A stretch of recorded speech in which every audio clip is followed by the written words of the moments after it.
Eh bien bonjour à tous, aujourd'hui on se retrouve pour une nouvelle vidéo. Aujourd'hui ce qu'on va faire c'est qu'on va créer une clé USB bootable avec Ventoy. Ventoy c'est quoi? C'est un outil qui permet de mutualiser plusieurs ISO dans une seule clé USB bootable. Le problème des clés USB bootables type Rufus ou l'outil de Microsoft de base, c'est qu'il permet uniquement de créer une clé bootable pour un seul système d'exploitation. Donc pour Windows, c'est en l'occurrence Windows 10 ou Windows 11. Par exemple, si on utilise Rufus, Rufus permet uniquement de créer la clé USB bootable de l'ISO sélectionné. Si c'est un ISO Debian, Ubuntu, Windows, etc., on peut en créer qu'un. Le but de Ventoy, du coup, c'est de pouvoir créer une partition où l'ordinateur va booter dessus. Et ensuite, cette partition-là va pouvoir récupérer des ISO qui sont sur une autre partition. Alors, c'est assez compliqué comme ça en expliquant, mais c'est assez simple et vous allez vite comprendre. Donc, on se retrouve du coup, en l'occurrence, sur une machine Windows 11. Donc, du coup, on va ouvrir un navigateur Internet. On va taper Ventoy. On sélectionne le premier lien. Alors, moi, à l'heure actuelle, la version, c'est la 1.1.07, mais vous, ça peut avancer dans le temps, mais le principe reste le même. Moi, ça fait déjà plusieurs années que j'utilise l'outil et ça reste grosso modo la même interface du site internet. On va aller dans Download et du coup, on va télécharger la version 1.1.07 en version Windows. On descend un peu, on sélectionne du coup cette version-là. Et voilà, on se retrouve du coup sur un téléchargement. On va cliquer sur le dossier. Je vais sortir le zip du dossier. Donc, on se retrouve avec ces données-là dans le fichier. On va ouvrir le Ventoy to disk. On fait oui.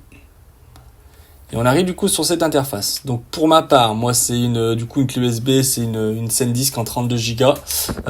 On fait install. Yes. Donc là, il nous dit 2 fois, il va supprimer les partitions. Donc, c'est normal qu'il mette ce message-là. Donc, c'est terminé. Et si je me rends du coup dans ce PC, on va pouvoir voir que du coup j'ai une partition Ventoy qui est vierge et une deuxième partition. Alors c'est une partition cachée, gestionnaire des disques, gestion des disques.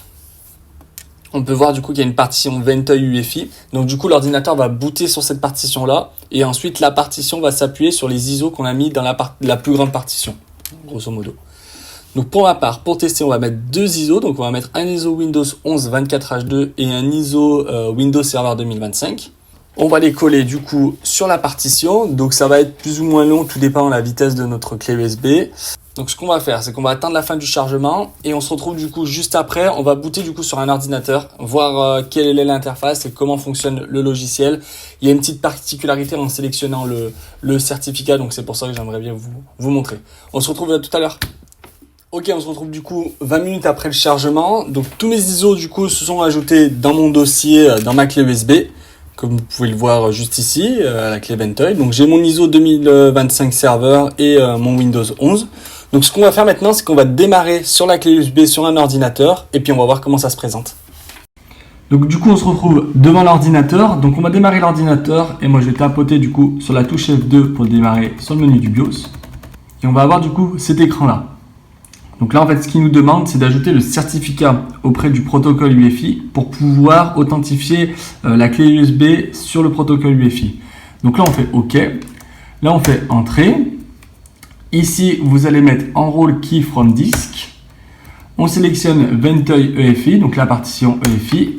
Et là, du coup, on sélectionne le certificat Enroll Diskly .cer. On fait Entrée, Continuer, Yes. Et là, du coup, on peut redémarrer et l'ordinateur va redémarrer du coup. Donc, on fait F12 pour resélectionner la clé USB. Et voilà, on se retrouve du coup sur l'interface de Ventoy. Donc, on retrouve mes 2 ISO, le Windows Server 2025 ainsi que l'ISO Windows 11 24H2. Et du coup, on va démarrer. Pour ma part, je vais installer Windows 11 et on va tester, on va voir si ça boot. Et voilà, on se retrouve du coup sur le menu d'installation de Windows 11. Bon, et ben voilà, donc du coup, ça fonctionne. J'espère que la vidéo vous aura plu. N'hésitez pas à commenter, partager, mettez des j'aime et on se retrouve à la prochaine. Salut!